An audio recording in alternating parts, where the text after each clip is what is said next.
Your time is 11:40, and hey, don't walk out the door without grabbing a bite to eat. New research confirms eating breakfast can help keep you slim, and don't we all want to stay slim?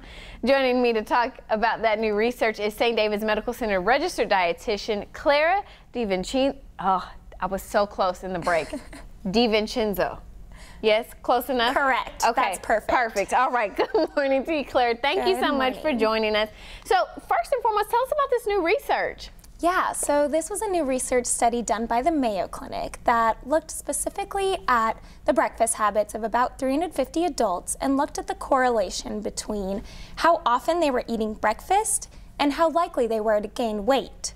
What they found was that those participants that regularly ate breakfast gained the least amount of weight over the course of a year, while those that were routine breakfast skippers had gained an average of about 8 pounds per year. Oh, wow. Okay, and so when we're talking about the need and the importance of eating breakfast, why is it important to eat breakfast? What contributes to this research?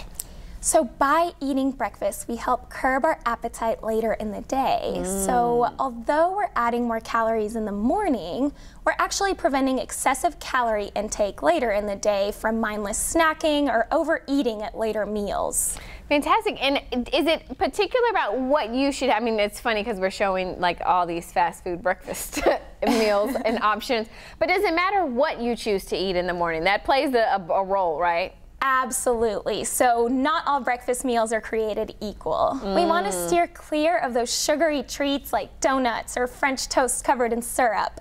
That's likely to lead to a sugar high, followed by a mid-morning sugar crash. So instead, we want a well-balanced breakfast that includes protein as well as fiber from healthy carbohydrates like whole grain bread and oatmeal. There was also some things in the study talk about belly fat and getting rid of that as well. Breakfast can contribute, right? Right. So the participants that most often skipped breakfast actually had the highest waist circumference, which means they had the most amount of belly fat.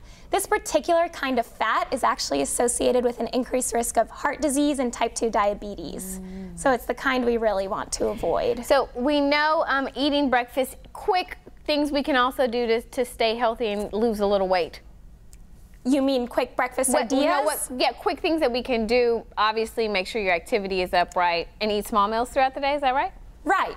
We want to include at least 3 balanced meals throughout the day, and starting off with breakfast is a great idea. All right, fantastic. Well, Claire, thank you so much for joining us this morning. We certainly appreciate it, and we'll be right back.